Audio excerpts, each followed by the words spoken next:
Second World War, building new homes for the country was a priority.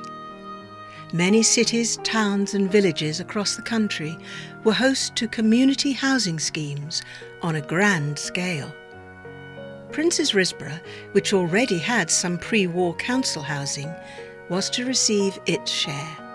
Land for new development in the fields above the town was purchased.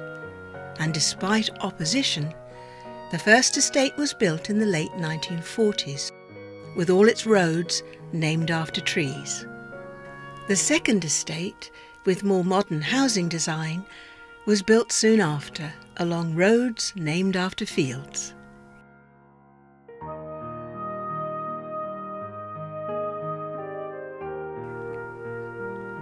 Wellington Rixon, a carpenter and joiner from Lacey Green, and his wartime bride Doreen had their first baby Alan at their caravan home nearby.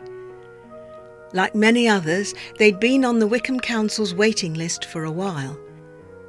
Finally, a 2-bedroom bungalow on the end of Oak Road became available for them. In 1950, the young Rixon family moved in. With the help of their biscuit tin of family photos, brothers Alan and David recall their childhood.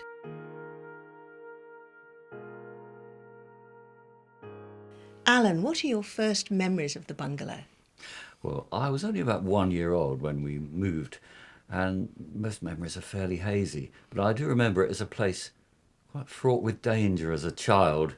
There were big concrete steps leading up from the front gate to the house itself, which with sharp edges, which could cause quite a bad injury if you missed your footing, and also another set from the back of the house up to the garden behind. And I think perhaps one occasion or two there, I did actually bang the bridge of my nose quite badly, causing a nosebleed. But then, you know, children, knocks, these things happen. And I actually got my first electric shock in that house as well, probably about 3 years old. I think Mum probably was taken up with David being a newborn, and I was just messing around at floor level with a socket, and I think I attempted to pull a plug out. It was the old 15 amp round pin plugs that didn't have any protection at the socket. So my fingers naturally touched one of the pins and bang. Yes, so that was literally a shock for me, and I've been slightly wary of electrics ever since, to be honest. I was born in 52, probably been there 2 years by then. Yes, yes. I think I was putting the pram outside the back there to get air, as I said, that seemed to be the fashion. Always, yes, babies and air, yes, yeah. That's right. But I had this trick of dropping my toys out of the pram. It was a bit of a game, I think, when I was quite small, and that irritated you, doesn't it? Yes, after about 6 or 7 times of picking this toy back up, I was a bit fed up with Dave, so I thought, I'll teach him a lesson. So I picked up a little stone from the garden, and then I just thought, I'll just throw it at him in the pram, just to sort of make him a little, you know, try and teach him a lesson. And unfortunately, I aimed to miss, but my aim was so bad that I actually hit him square on the forehead, and he yelled blue murder. So Mum came running out of the house, and everything after that. What have you done? Well, I tried to explain. I said, I actually aimed to miss him, Mum, but she wouldn't believe me. So there's a rap knuckles for that. I've still got the scar. Still got the scar, no, yes. I don't think. I think that was from chicken pox. Well, that's another story. Yes. And then another occasion, we were a little bit older. Do you remember Dad had that big old, really big heavy wheelbarrow that he brought home one day from the building site? Big builder's barrow. That's right. One day we were fiddling around, and I just tried to lift it by the handles. Yeah. And Dave, meanwhile, had sort of gone down, and he'd put his hands sort of under where the barrow was. It was probably crawling, was I? Well, maybe I think you were a bit older than that, yes. Yeah. I think maybe you'd seen something like a snail or something that was under the barrow, and you wanted to go in and grab it. At that point, it was too much for me, and I let go of the handles, and they came down fair and square on Dave's fingers, the sharp edge of the barrow itself. So, ow! Yeah, ouch indeed. So another angry mother rushing out of the back door to see what was going on. And I think that prompted a trip round the corner to Mrs. Fountain. Mrs. Fountain. The local nurse. I think she used to work at Stoke Mandeville. Yeah. And she was the go-to person for childhood injuries. I don't think there's ever any queues outside, but No. But no bones broken on that occasion. Just hurt pride and a good telling off for me, I think. Dave, where was your dad working? he worked at Jim Walker's, a local builder of some repute at the time, I think. And he had a yard which Dad came and went from. He was out. He was a carpenter and joiner, so he was building roofs, cabinets, windows, all sorts of things like that. And that was down the end of Jasmine Crescent. So it wasn't that then. It was sort of behind the post office and down to, I believe, the yard of Town Farm. There's a track behind the post office that accessed the collection of outbuildings, of which his was one of them. Yeah. Yes. And now it's all housing. Yeah. That's right, yeah. But he used to work all over. I mean, Jim took jobs within, a fairly local radius, but there was never any one permanent place of work for my father. It was all weathers, all seasons. And he used to work Saturday mornings in winter because they finished early on a weeknight. So he had to do 4 or 5 hours on a Saturday morning to keep the hours up. Quite a few families on the estate worked at Molins, didn't they? The cigarette machine company. They did, yes. In Saunderton, and in fact, there was a huge workforce there in Risborough.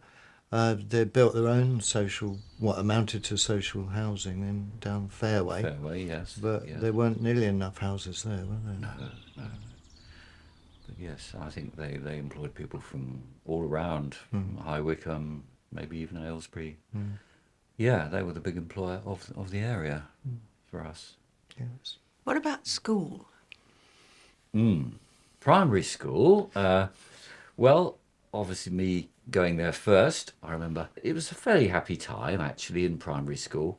And I think when I started, the secondary children were still at the other half of the school was on the same site in the older building. Yeah, the top school hadn't been built or was being built. Yes, it was probably being built at that time. Yeah. So the older children were on the same site, on the Bell Street site. But they didn't really intermingle, did they? It was almost like an invisible dividing line. School of two halves. Yes, the infants and the juniors. Yeah, and I remember the infants was two, because you had the old building opposite the Legion and the post office. Yes. But the post-war buildings were concrete classrooms, really, with asbestos roofs. Yes, at the Clifford Road end, yes. Yeah, and that was all the infants. They had their own playground. Yes. Apparently, I just about remember something about my first day. We presumably had gone down together, but I was let out at lunchtime to go home for lunch. Which you could do then, yes. Yeah, and maybe you were waiting for me at the side gate. I can't remember those details. Possibly, yes. All I remember is going out the Bell Street end. Yes. And feeling confused. I didn't know where I was. And Dad happened to be working on the windows at the Legion opposite our school. And he saw me. He's probably been waiting for me, I should think. And he came out and rescued me, pointed me in the right direction, and maybe you were waiting for me. I was further up the path, yes, by the side gate. You took me back home for lunch. Yes. And I never lost my way again after that. No, you wouldn't, no. I learnt to whistle in the toilets, because there's a bit of echo in there. And I remember making, in Mrs. Salmon's class, I was in the juniors by then. Yes. I remember making a peg bag. It was like a coat hanger with a cloth bag. Yes. And you put your hand in. And a hole for the pegs. Yeah, and Mum used that all the way through until I left home. I was so chuffed. It wasn't quite right at the front. There was a bit of, well, they call it binky, isn't it? Sort of stuff with holes in it. You get wool. Binker? Yes, where you threaded the wool through and made patterns. Yeah. Yes, sort of like a beige-coloured raffia type. And I was so proud of that she had used it all the way through. Yes. It was a good mum, that, I think. Yes. And I think I made a pair of bookends which were beautifully painted in red and pale yellow. I remember With, that. Yeah, yeah, with yeah, I do. yes, with a bit of sort of crude marquetry. The yellow pieces were put on afterwards with shapes cut out on the uprights. Bit of crude marquetry with a fret saw. And but I remember they didn't quite line up. They were a bit like that. One leant that way and one leant that way. So the books were never quite vertical. But they did the job. And Yes. because Yes. Mum and Dad, their boys had made these things, they kept them all Yes, the way they through. were there on the windowsill Yeah. holding a few books. Yes. How proud. Yes. What were the playground games? Things like British Bulldogs, I remember that, where the boys would clump together and go round in a great big column, sweeping up everybody, and the column got wider and wider, and till at the end everybody was all hooked up. Girls, it would be hopscotch, skipping. Yeah. Yeah, didn't do that much. No. Did you go on holiday as a family? We did. I have memories of and photos. We have in our biscuit tin. The old biscuit Yeah. tin, yes. Yeah, photos of us at Ramsgate. We got on the train at Risborough because Dad had no car. And No. he never had a car all the way through No. his time at Oak Road. Never wanted one, no. Yeah. And we got there by train and had a lovely time. It was probably our first seaside holiday, I think. I was about Yes. 4. 4, and I must have been 6 or 7, yes. Yeah. I remember you had some swimming trunks and I didn't, so I'm afraid Yeah. I had a pair of underpants. Yes. But even my trunks, they once they got damp, they weren't tight, clingy type. They got a bit baggy and saggy. Yeah. So they weren't a lot better than pants, to be honest. The Baggy Brothers, I think. Baggy Brothers, yes.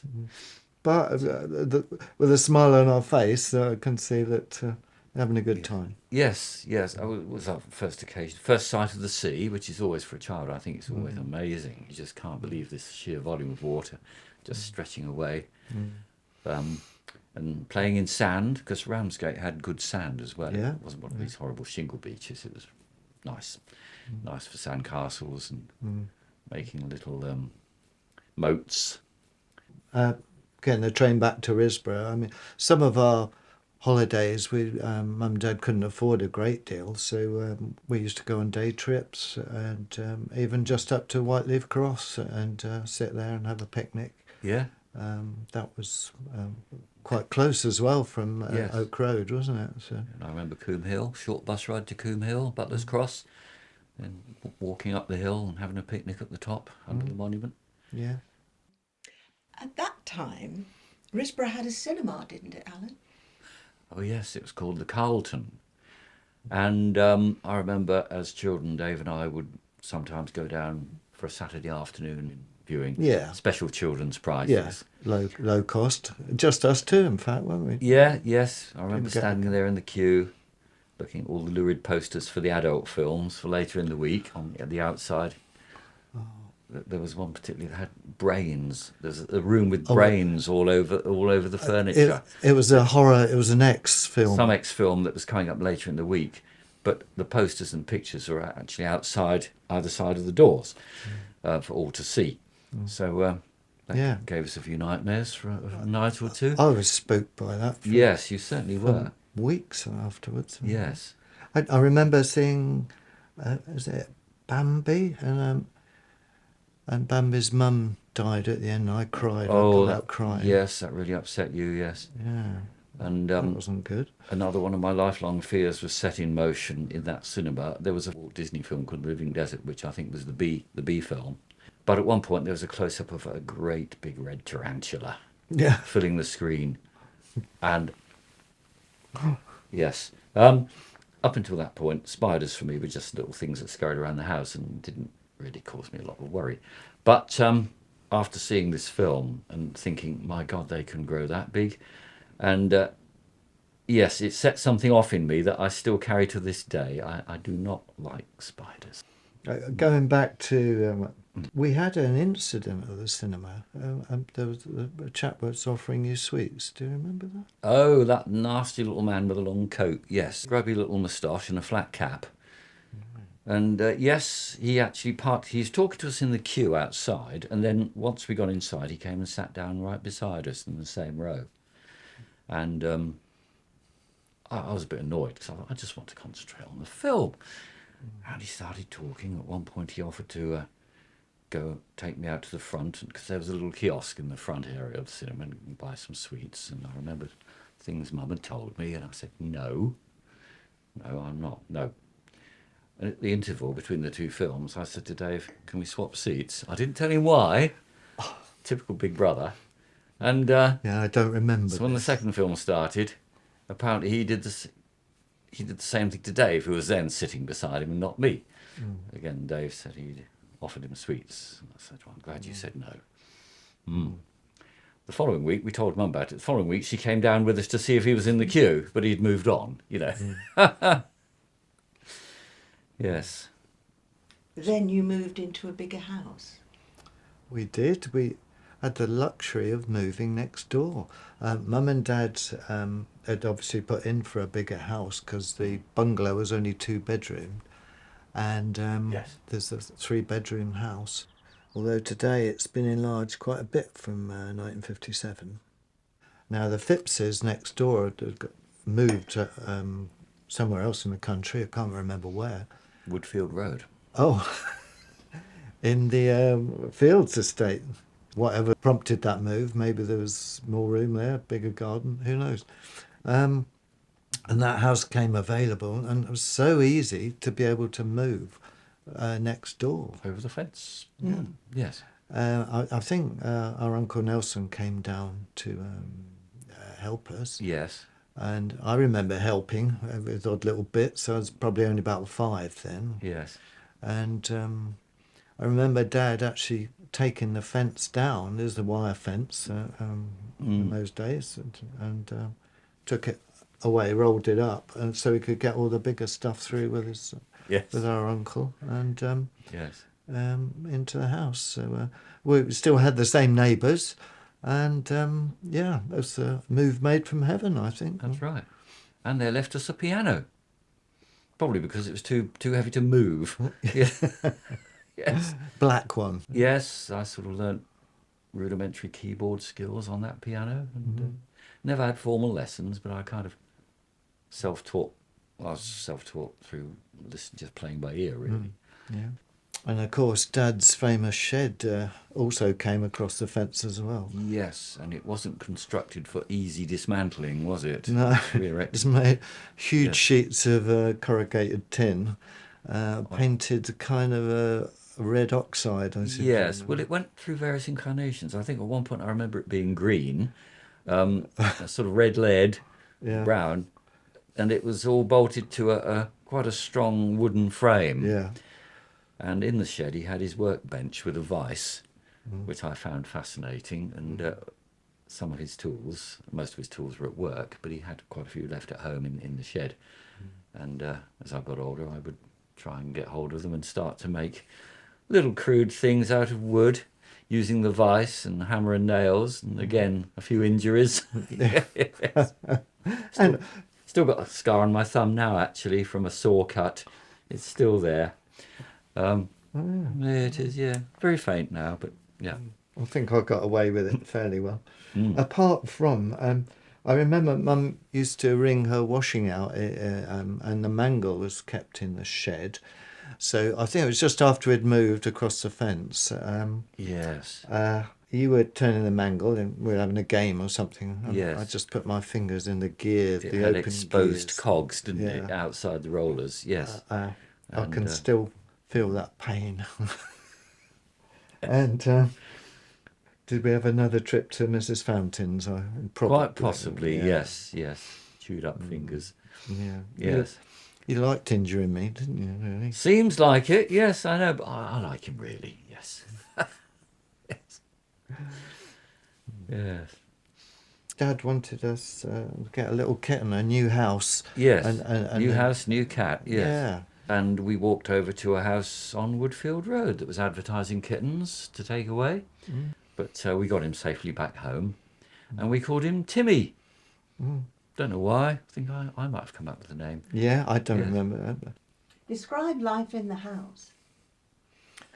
The house, as it was, the council had furnished it with the basics, so it's a little bit Spartan, really. Yes. I remember the fire in the back room. Yes. That was basically meant for cooking, so it got an oven in it, 2 cast iron swivel things to go over the fire to put your kettle on, or even Hand holders, yeah, that's Cooking. right, yes. the hot water would have been a back boiler Yes. on the back of the fire. That's right. But in the summer, when you didn't have a fire, there was this thing called a copper. It was a plug-in gas ring at the bottom, and it heated this huge vat Like of water. a big freestanding Yeah. vat with a gas ring underneath. And you'd move that in for a bath or washing or Yes. all sorts, yeah. It sat in the corner of the kitchen, basically, and it had a tap at the bottom. Yeah. So once the full copper was near boiling, you could take off what you wanted and carry it through into the bathroom and fill the bath with a few trips. Yeah, Um, in the summer. in the because summer, we had yes. the hot water from the fire. yes. And there's a zinc bath, I seem to remember, which Dad used from time to time. Although it was mains gas, we had a meter in the kitchen just above the back door, and every week or so that had to be fed with a 2 shilling or half a crown piece to supply us for the rest of the week. And it had a sort of rotary. You put a coin in the slot, turned this handle, and then back again, and you'd hear it sort of clank down into the tray underneath. Yeah. And then the gas would flow again for however long. And every now and again, about every 3 months, the gas man would come and take away the money, you know. And every so often, Mum or Dad would order the coal for the coal fire. Yes. I can certainly remember the coal lorry coming. One of our Saturday morning jobs, me and then you in turn, we'd have to chop the wood for the week, the kindling wood, and occasionally split a log or two, so they'd Yeah. go onto the fire. We've got all our fingers left as well. We've still got all our fingers, yes, because we used an axe, didn't we? Yes. Yes, which Dad would sharpen periodically. So you had a bigger kitchen. Did you have a pantry? Oh, our pantry. Well, that Definitely. there was no fridge, of course, and that came later, didn't it? Yes, But, yes. So in the pantry there was a marble top, quite a thick marble, Yes, there was, and that kept cold. Yes. So you put your butter, your meat, and covered it up. And, that's right. That was on the top. There were a couple of shelves. Well, I think that was on the top shelf. And there's a vented window with a sort of mesh with holes in. Yes, that's right. You could To pull the the window outside. back to open it slightly, but it did have this protective mesh, like an anti-insect sort of measure. To cool it all down. So what were the improvements as time went on in the new house? What did you improve on? I think the first thing was washing machine. Mum got a washing machine. Yes, And the fridge came shortly.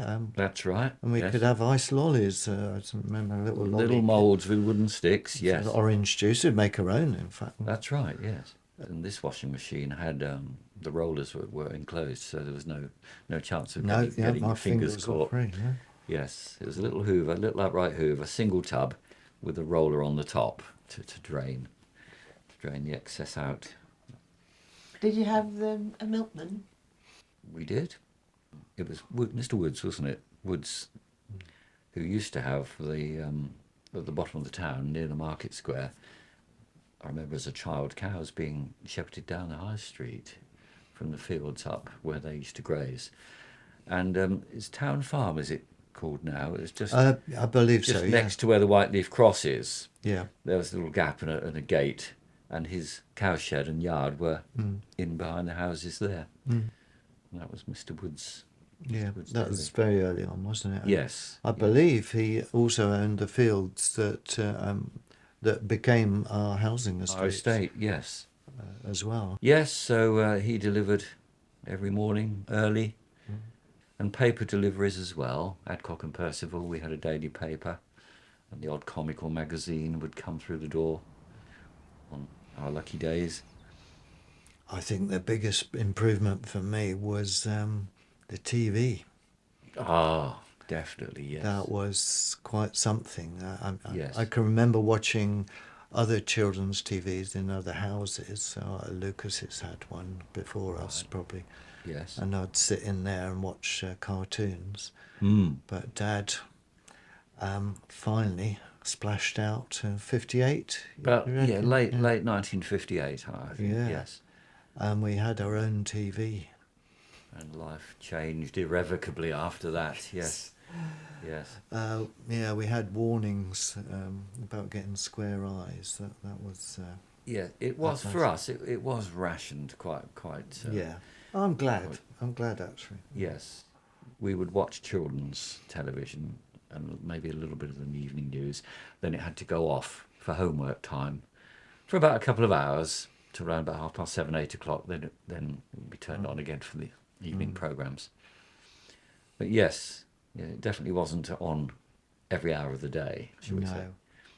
And I'm glad of that. But it Yes. also gave us careers in the future. But I don't think there was any connections because I think we were starved of telly compared with some of our friends. Yes. But But you're quite right. It led to both our careers in later life. Yes. Yeah. I do remember having some birthday parties too. Got one. Oh, both of us. Yes. Yeah. Yes. Yes. We've got a rare picture here, but Yes. can you name those faces? They were all neighbours' kids, weren't they? That's right. Well, first we'll start with you nearest the camera, turning round, and then on the left is Susan Lucas Yeah, from number 10. from on Chestnut Road, just round the corner. I don't remember the number, and then opposite is Johnny Lucas, who's just to your right. It was about roughly between our ages, wasn't it? Yes, that's right. And then slightly hidden by your head is Peter Ross, Yeah. who lived further down Oak Road. And then, of course, is me with my back to the window, Yeah. looking across at the Now we've counted the candles, and I think it's probably your birthday, and it was like 8. I think I can see. Yeah, that sounds about right. Yes, you don't look 8 there, do you? Quite? No. No. I think it must have been mine. Yeah. Yes. And some nice cakes on the table. Yeah, they look like marshmallows to me, don't Yeah. they? Yes. Used to like them. Yes. And to pay for all these new mod cons that had arrived, I think Mum went off to work. You did? Yes.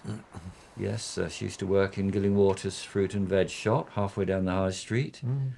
And she was there afternoons only, wasn't she? Yeah, On and, weekdays.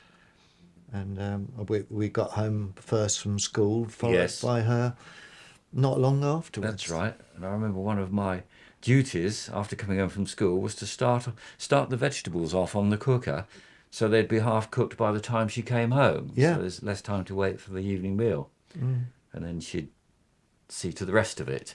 But it's nice to have the veg ready to go, sort of thing. Yes. And she'd often bring home lots of fruit and veg from the shop.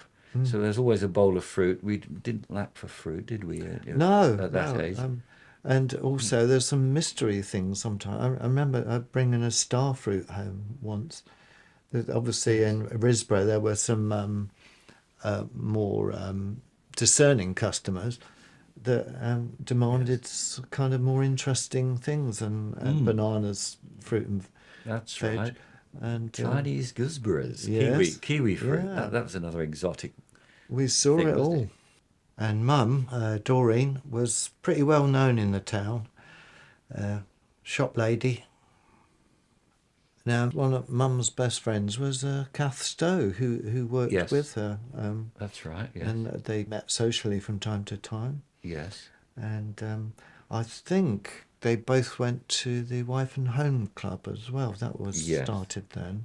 Yeah. They went out on whatever night of the week it was. Mm. And do you know that club was still going even probably 10 years ago in Risborough. Yes. They'd been going all that time. Yes. With the same face, it's getting slowly older and older. Yes, indeed. Yeah. Yes. Yeah. And I think So that's, that was very long lasting, wasn't it? yes.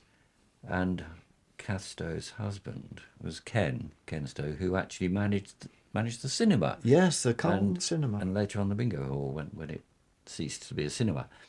Yes. And he was a member of the Photographic Society that my father joined as well, Yeah. being quite keen on cameras and photography.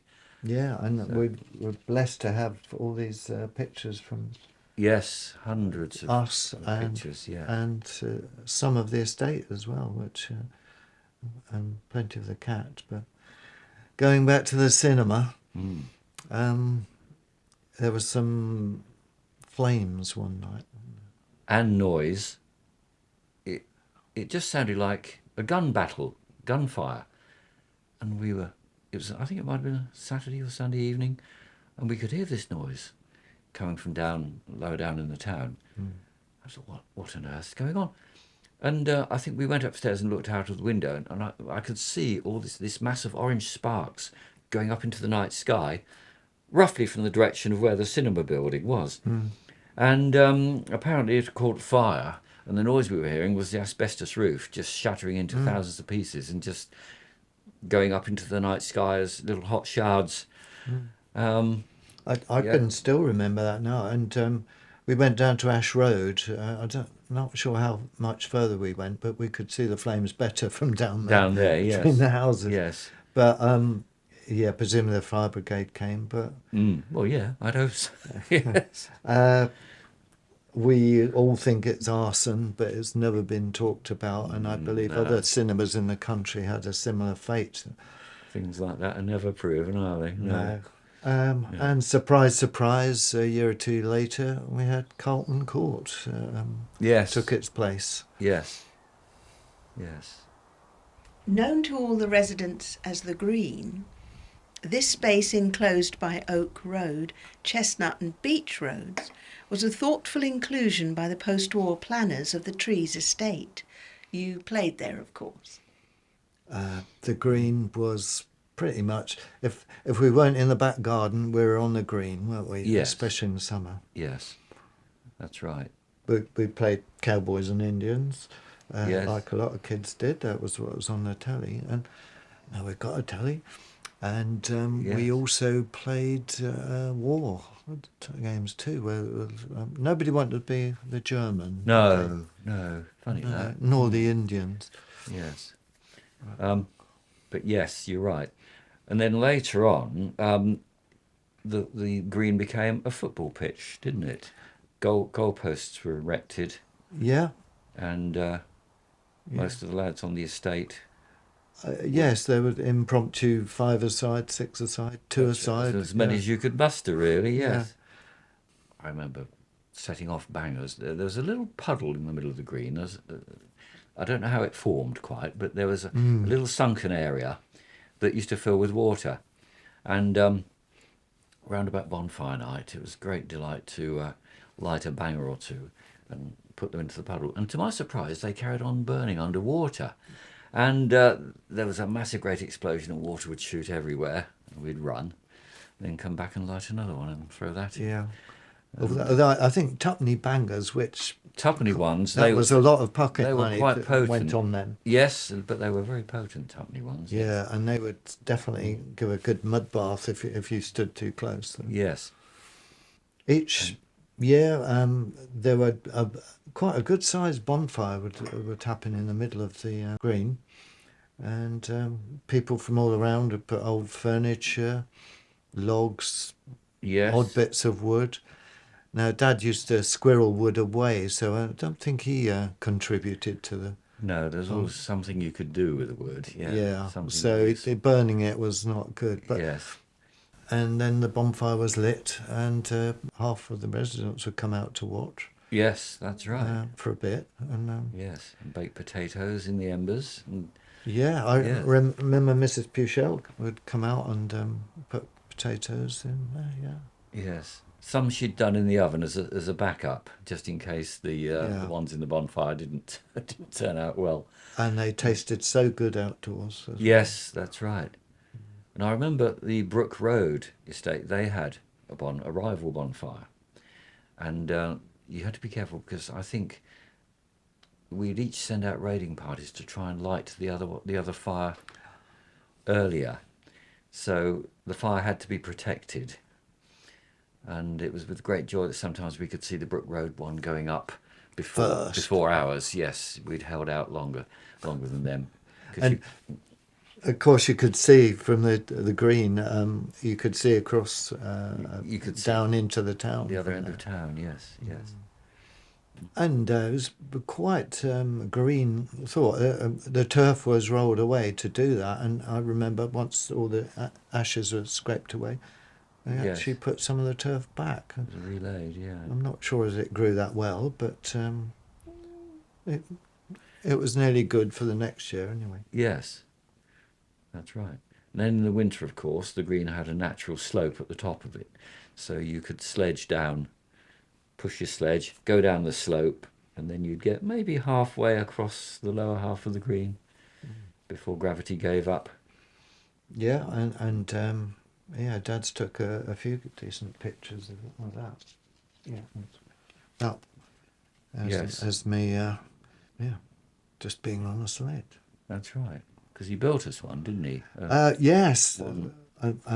Made out of wood, which is quite.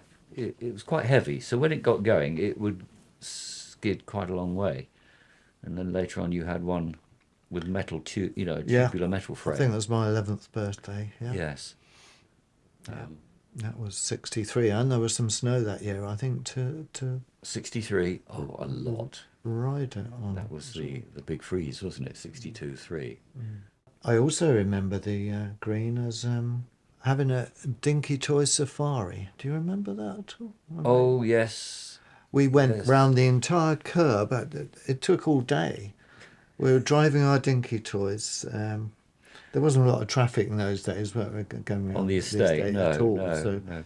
And there were lumpy bits. There were. Yes. It was a beautiful. Curb was about that cliff wide, top. wasn't it? Yeah. Yes. The road was the kind of the sea, and we went on this kind of safari all around the curbstone. Yes. With little adventures on the way, little forays into the grass and back out again. Yes. Yeah. You did some scientific experiments as well, didn't you? Well, very crude, yes. I mean, a couple of things I remember doing was melting down lead over a little. I can't remember where the lead came from. Maybe a little dump or tip somewhere. Yes, it on was. Our travels. I know exactly where it comes from. It was. Oh yes.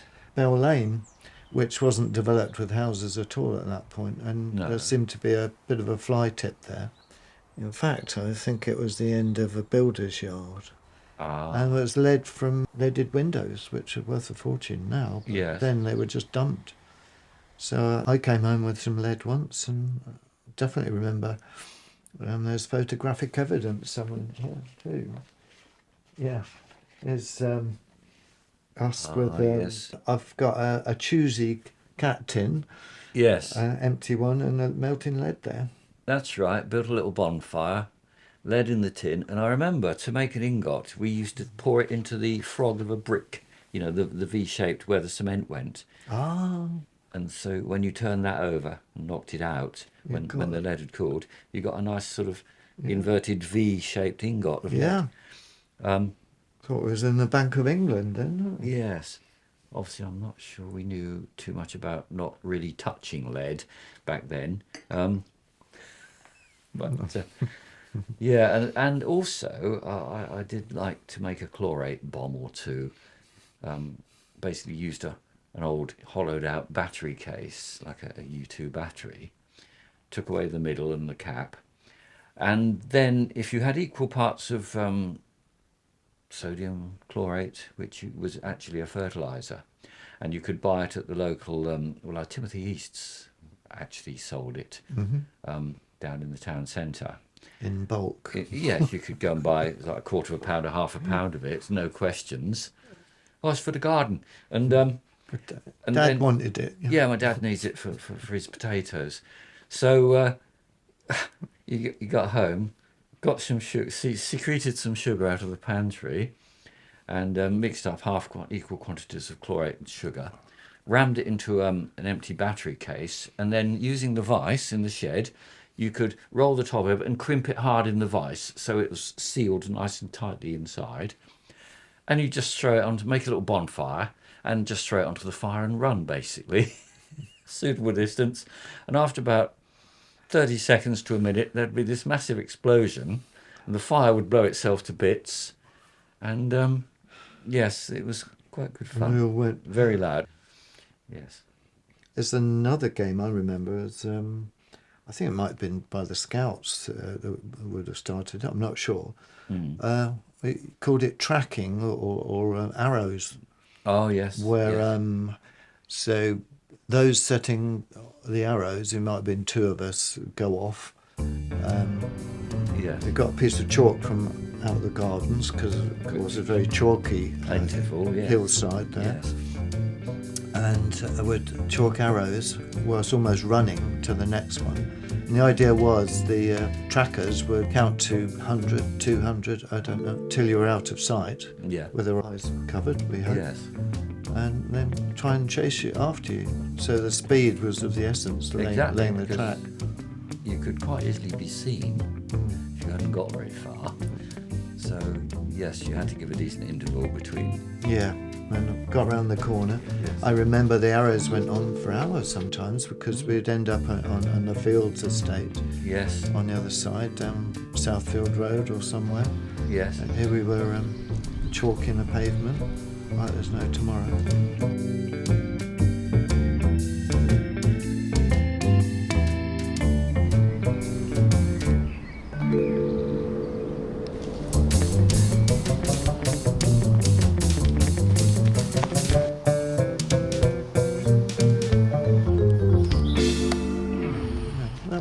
Good fun for a while. The summer holidays again would. Yes. Good. It helped sometimes if you followed on the buggy. It saved your legs. The homemade buggy that Dad built for us. Oh, yeah. What do we call it? The truck, the trolley? We used to call it a trolley, I think. Yes. Yeah. Yes. Dad made because he was a carpenter and joiner, he made a really good job of that. Sturdy wooden frame with old pram wheels that used to last a fair time, but inevitably they used to warp and buckle. Yeah. But yes, the body of the trolley was good, and it had a braking system fitted as well. Yeah. Unknown to most other kids on the estate. Yes, it was metal rods that ran underneath the body, and then they turned a corner and rubbed it against the back wheels, actuated by a pivoted lever from the front. Yes, so quite a luxury vehicle that wasn't it? But it was a bit heavy. It was bit like the sledge, actually. Yes. Built to last. Yeah. Yes. Yeah, it's a bit heavy. Apart from the wheels, they had to be periodically replaced. Yes. And then the hunt was on for an old pram chassis that had done its last days as a pram. And they were quite prized, actually, pram wheels.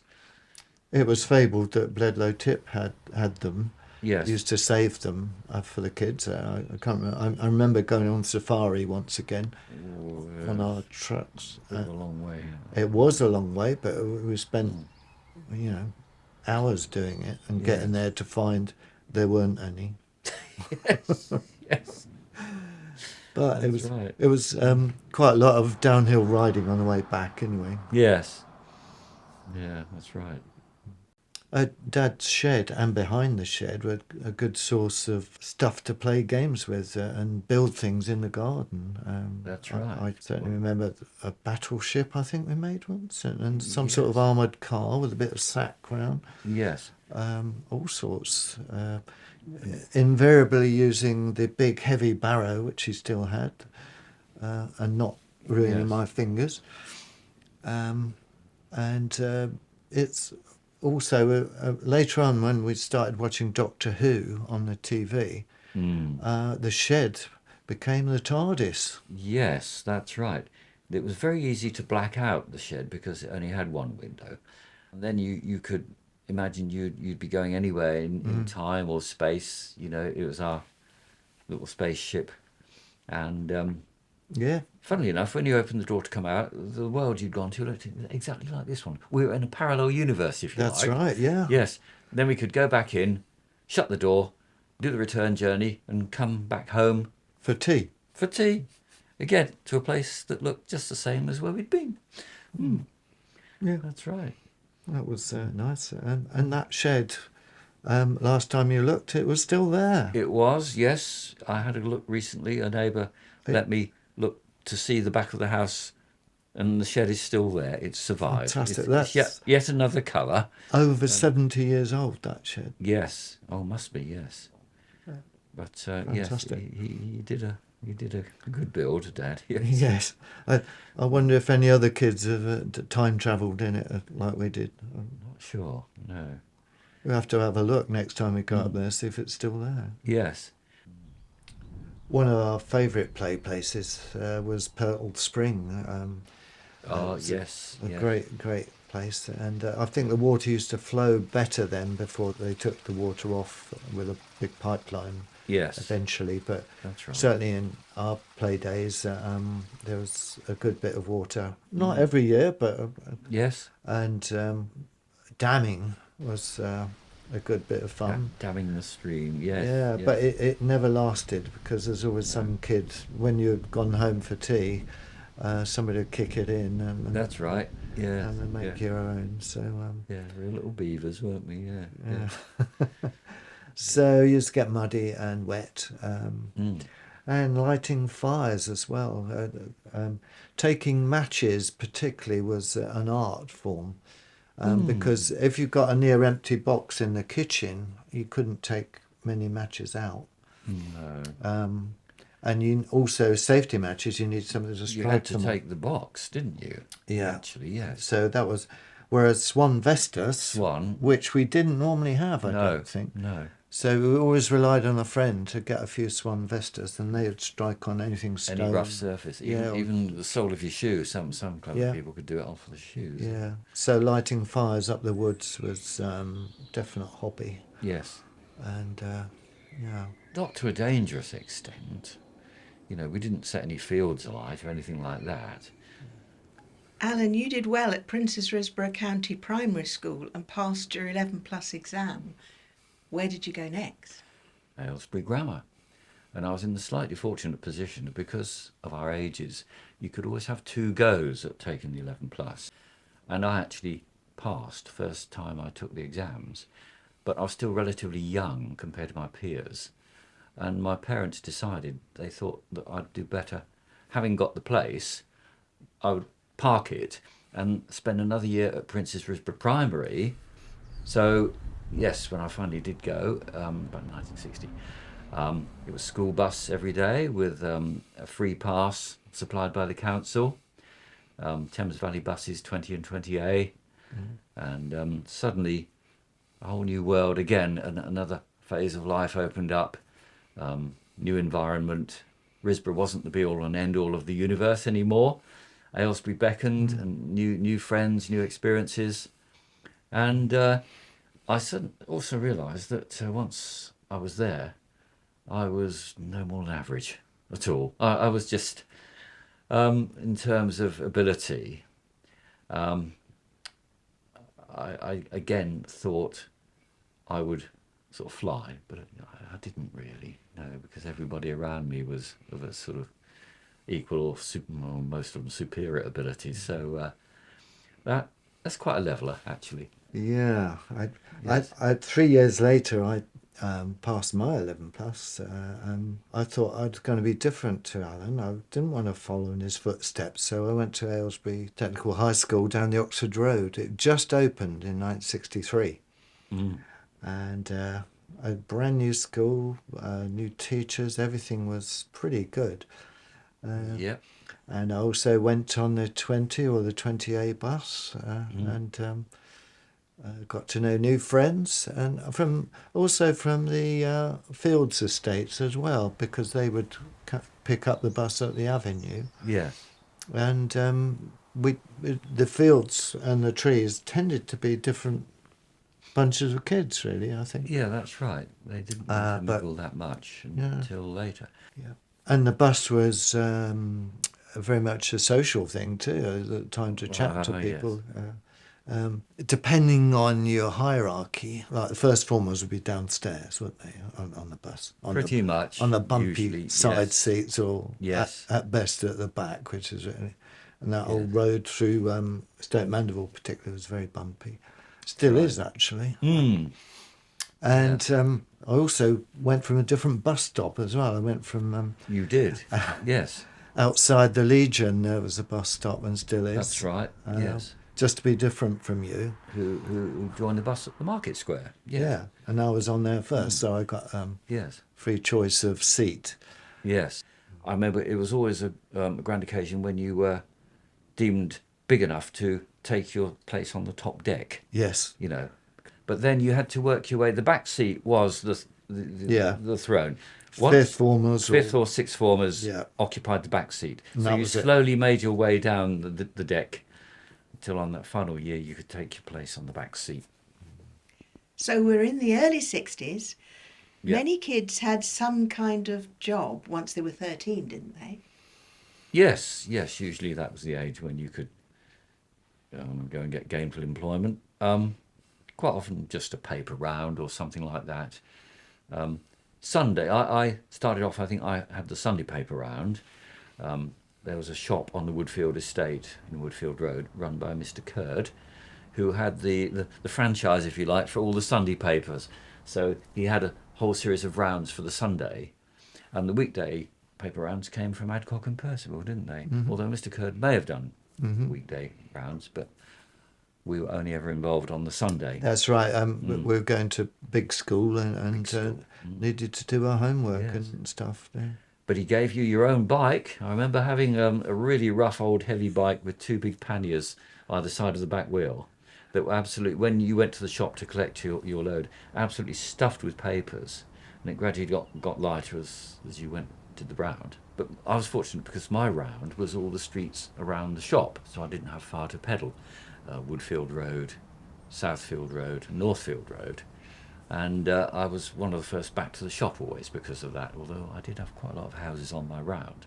Yeah, they're long streets. Yeah, they are long streets. So I think you had fewer houses on yours, but you had to go further afield to deliver them, didn't you? Yes, I did what amounted to pretty much the whole of the Wickham Road. So, but there weren't the houses were spread apart, and not everyone had a Sunday paper. So, Yes. I started at the Icknield Way, going out of town, and then came into town down Wickham Road, near where the Chinese restaurant is, and all down there.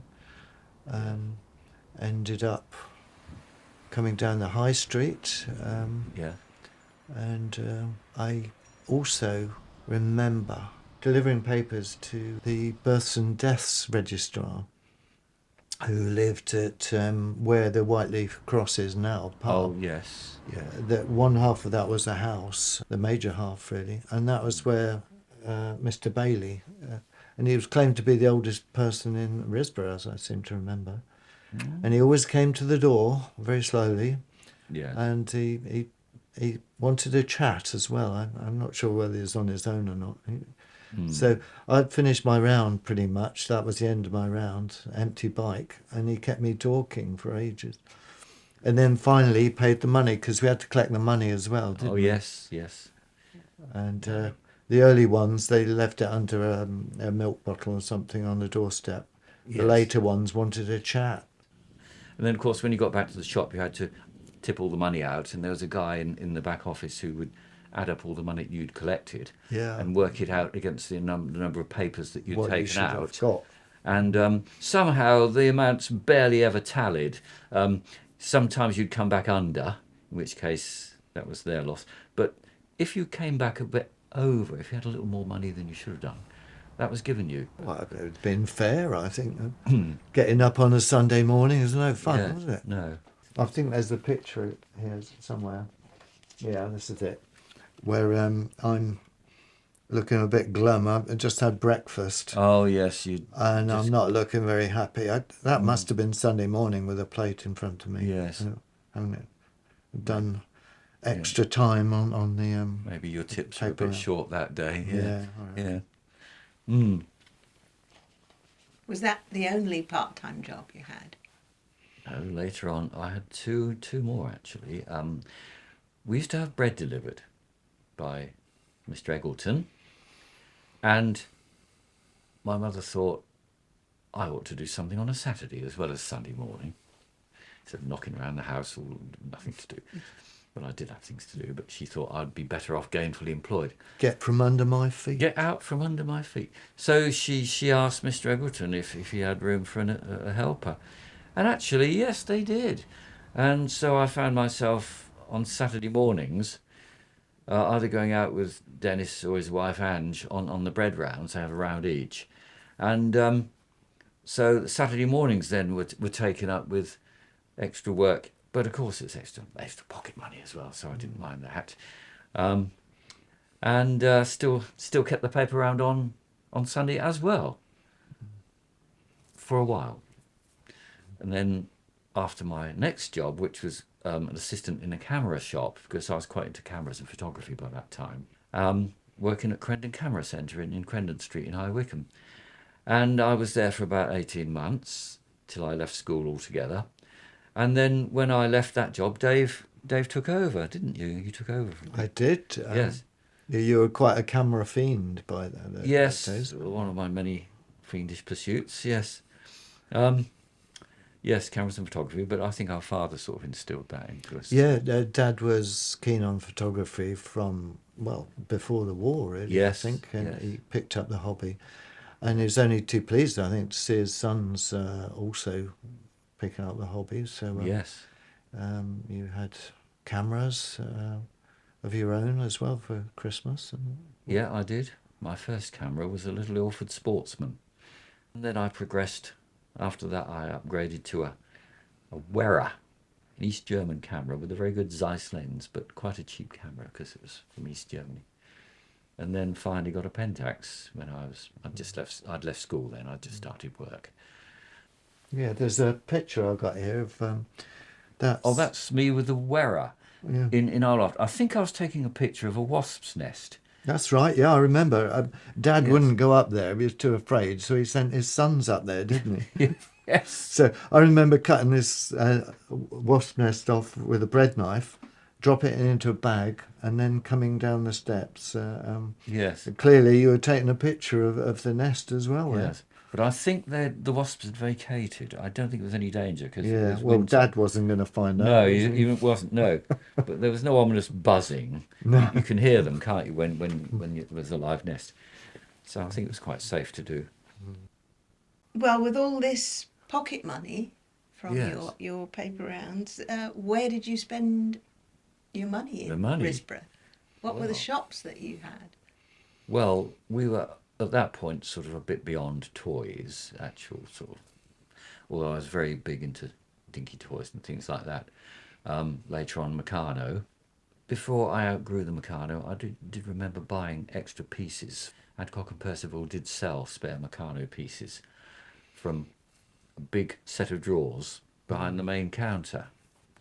And now and again, when I wanted a few new pieces, I'd go and look through, they'd let you open the drawers and pick what you wanted and then pay for it. I do remember putting one or two extra pieces in my pocket and paying for most of it, but having one or two like gears, things like that were quite prized. If you had gears, you could start to make all sorts of complicated models. So now and again, an extra gear would find its way into my pocket. You never told me that. Did I not? There seems to be a lot of things I didn't tell you. Yes. Well, I must own up. I used to like making model planes, like airfix things, and Oh yes, FX yeah, kits, definitely. and Yes. but the tins of paint I think were a little bit expensive, so I remember squirreling one of those away. once. Humbrol, wasn't it? Humbrol in Yeah. yes. But yeah, confessions. Other shops, so we got Tiffany's. Do you remember that? That Yes. was a sweet shop next to the Legion. Good for sweets after school, Tiffany's, wasn't Yes. it? And Yes. if you got off at the Legion bus stop like I did, then you could Mm. go straight in there with my Right next pocket door. money. Yes. And yeah, there are all sorts in there. And later on, Robin Bull's as well was another sweet shop Yes. later on. And he was open Sundays as well, so you could Yeah. pop down on a Sunday afternoon and Yeah. get £1/2. Spend your paper money. Yes. I used to buy sweets by the half. A quarter was never enough for me. My teeth show the result. Yeah, £1/2 of licorice, all sorts. Or Bluebird chocolate toffees, I think, were another big brand of the time. I used to like those. Yes. And then there was Redmond's grocery shop. Mum always visited there, but later on, Risborough went modern when a key market opened down the high street. Yes.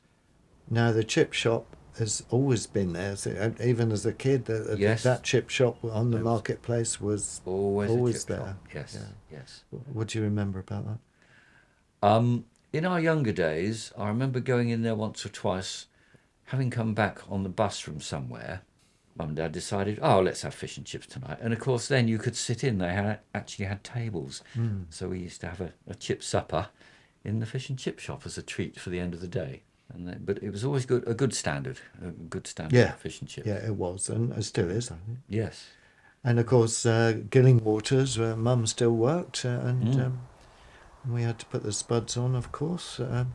But I remember Dad had some binoculars in the sideboard, and Yes. occasionally we could see from our house upstairs all the way down into the town. Yes. My bedroom window particularly, and I could see Mum coming out of the shop. Yes. So it was, she's coming, you haven't put the spuds on yet. Yeah, that's right, yes. Yes. Happy days, yeah. Bikes were quite a big thing, actually, weren't they? We all had a bike. Yes. And yes. Occasionally we had a family bike ride as well. We'd right. go out to, Hampden. I definitely Yes. remember Hampden. We would cycle up to Lacey Green to see relatives, maybe. Up there, yeah. Yes. Yeah. Yes, it was almost like the Tour de France turning out when we used to come down through the front gate, wasn't it? You used to amuse the neighbours. I Yes. remember that. Yes. No car, but bike power. Bike each. Yes. I remember my bike was an old Carlton Racer that Dad bought from a guy around the corner. He thought it would be suitable for me, and it was covered in dust and muck. So Dad gave him £5 for it, for a packet of fags. And that was my first bike. Wheeled it home, stripped it, took all the wheels and chain off and brakes, and stripped it right down, gave it a good clean, put it all back together. And of course that's how, again, my introduction to bike mechanics was watching Dad take the thing to bits and tell me what he was doing and why. I think at one point Mum and Dad had new bikes. They bought themselves new bikes, and you had Dad's old bike, didn't you? Yeah. And that was our foursome. I kept that for most of my childhood, I think, once I was Yes. big enough for it. Yes. Did you have any hobbies in your teens? I certainly did. And electronics. So my first year in tech school, I went into the library and found a book on making wirelesses and things like that. So I learned how to solder and started to understand valves and transistors, and that became my interest. Now, one of the places I got my radio parts was from a dump up the Wickham Road. Not many people would see that now, but there was a little hollow where the local radio shops and TV shops used to just junk all their stuff, a fly tip really. Yeah. But it's all covered by trees, but I'd found it. I was going to say that's a very early version of recycling, really, wasn't it? Yeah. Well, I had this magazine full of this stuff, But Yes. one of the really great things that got me into music was Practical Electronics. That's the name of the mag. It had Yes. plans for an electric guitar. So I want one. I think I was about 14 then, 13, 14. Dad helped me build my first one in the shed with bits of wood from Jim Walker's yard Yes. that he brought back in his bag.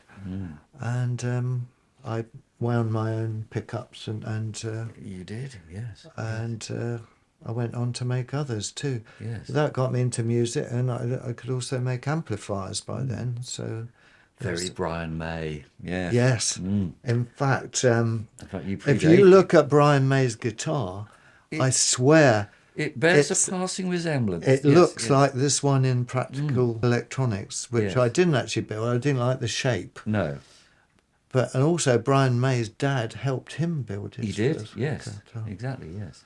So, Mm. yeah, but that's where it ended. Yes. But you built a few, didn't you? Yes. Mm.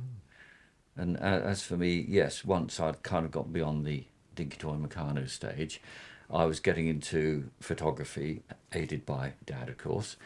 And I got my first real camera when I was about 13, the Ilford Sportsman. And suddenly there was a second stream of photographs in the house. There's one that our father used to take. And then I started to add to the library of pictures, if you like. And Yeah, we've certainly got a lot here. yes, Albums. yes, from all sources there. Yes, and as years went by, I would upgrade to a different camera, and I was always fairly interested in the technicalities. You could get very simple cameras where you just pointed and shot, and you whatever the results were in the lap of the gods. But I always wanted a camera that gave you a lot of options with shutter speeds, apertures, and accessories that you could use. The technical side quite fascinated me, as well as just the actual picture taking. That was good. But your favourite subject, apart from the cat, Apart was from the cat, yes. was trains. Trains. Risborough had a fair selection, didn't it? Yes, well, again, one of my passions was anything with wheels on, really, like cars, bikes, planes, trains. And I used to haunt when I was about 9, 10 years old and started to indulge in train spotting. I used to haunt that station. I'd go down on my new bike then and lean up against the railings outside. Didn't ever want to go on the platform, didn't want to get a platform ticket because that costs money. So I would park my bike by the railings and spend 2 or 3 hours on it. Most Saturday mornings I was down there with my little notebook, and most days in the school holidays as well, watching. But of course, after a while, you saw the same ones coming through again and again. And it was time to go further afield then. So I would set out for Tring on my bike, which was quite a journey, actually. Tring, it's a bit of an arduous ride up and down. And back, yeah. And back again. But it was worth it because you saw a whole new load of trains, of course. A lot of freedom. Yeah, well, that's right. I mean, back then we could just take ourselves off. I remember going to London once on a mega train spotting trip. I was about maybe 12 years old, and I just took myself off to London. Didn't tell anybody, certainly didn't tell Mum. I said I was going to Aylesbury. There's a good photo. The great thing was you took some local life as well. Yes. This particular one is my favourite. Sunday morning corner. Car maintenance, home car maintenance was a big thing then in the 60s, because a lot of people, they could afford to keep the car on the road, but they couldn't always afford garage fees. So home maintenance, self-maintaining was quite a big thing. So here we have, just round the corner from our house, I think it's Gary Hurst with his Jaguar XK, Graham Hurst with his old Hillman Minx, and Mr. Fountain with the Sunbeam Rapier with the boot up, third one around the corner, all doing what they had to do. And it was the same down round the corner, down the other end of the road. People would be out under their cars. Yeah. It was just something that happened, really. It was hobbies. Yes. Hobby was car maintenance. Yes. We didn't have a car all the way through our childhood, so No. we just watched. So that was fascinating to you to see what other people did. Exactly, and something mechanical going on. Yes, I loved all that. You had a family tape recorder as well, didn't you? Oh yes. We didn't have a record player, so but I was getting to the age where I wanted something around that I could record and listen to music on. The fact that this tape recorder was a little on the expensive side, we decided for that particular Christmas that Mum and I would have a joint present, i.e. the tape recorder, to be shared between her and me. Unfortunately, as inevitably happens, poor mum didn't get much of a look in. The tape recorder was mostly commandeered by myself and David, particularly. And we used to have great fun. There we are. We used to have great fun recording off the Radio Luxembourg, all the hits of the day, and make our own little compilation tapes, stopping and starting. Didn't want the DJ talking, so we used to stop and start in between. Yeah. Just wanted the music. It came from Curry's. It's a machine called Riviera by Sound. I think that was Curry's own brand. And we've kept this for, 60 years. Yeah, it worked then, it still works now, yeah. Yeah, sort of. It sort kind of yeah. needs a bit of help, but it sort of still works. Yeah. We messed about a great deal, didn't we? Oh, yes. We were making yes. Songs, made an LP at one stage, I think. Yeah, more of an EP, I would have said. But yes, with your homemade guitars and my paper comb and a little bit of piano, I was sort of semi-proficient on keys, because of this piano that we inherited that was too big to move. This actually just about works. Let's see what we can listen to. Well, my old father went on Mr. What a load of old rubbish. He went down Quincy's land. He went down Jamaica. He went down. Enjoyed pirate radio a lot on our old wireless set, and Yes. Radio Luxembourg was faded like everywhere in Britain. Yes. Radio Caroline was faint, but Radio London, I thought, we seemed to listen to that more. London was good, actually. Yes, I think that's where we did most of our sort of gash recordings from, to be honest. There's commercial radio for the first time because we hadn't heard adverts on the radio. Strange, wasn't it, on the radio? Yes, yes. So we made our own. Yeah, Tommy Glee's that swinging, man. Yeah, 2 streets in one. Twice the fun.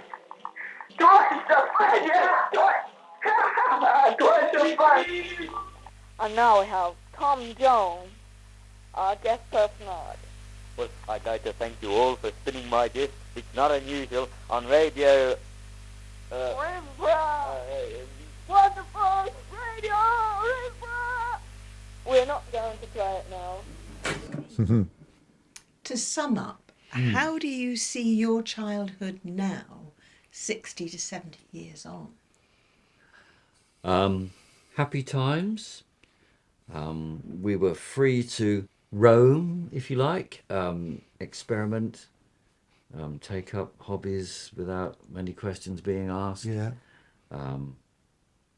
And Princess Risborough was really, looking at the rest of the world at that time, a fairly safe environment for a child anyway. We'd be allowed to go off up in the hills for a couple of hours. And and we were almost there anyway when the estate. Yes. Estate had a great position as well. Never any worries. And I think the layout of the estate, particularly with the green, Yes. large gardens, neighbours, great environment. That's right, and you always got the impression that being on an estate like that with a central green, that a lot of the neighbours they'd be looking out for you. Maybe not overtly, but you got the feeling that you probably couldn't come a cropper or get in danger because there would be somebody somewhere looking out of a window and. Yes, there's Johnny. Yeah. And a nurse on hand. A nurse round the corner, yes. A very enjoyable childhood, looking back 60, 70 years, and also not many injuries.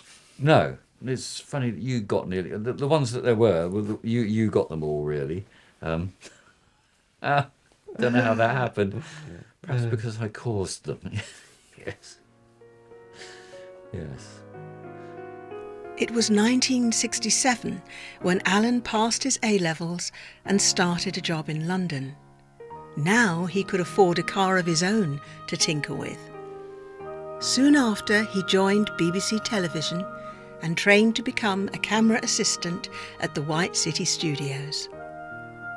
3 years later, David gained his A-levels and, following in his brother's footsteps, was also taken on by BBC Television. But to be different, he trained as a technical assistant in the recording department.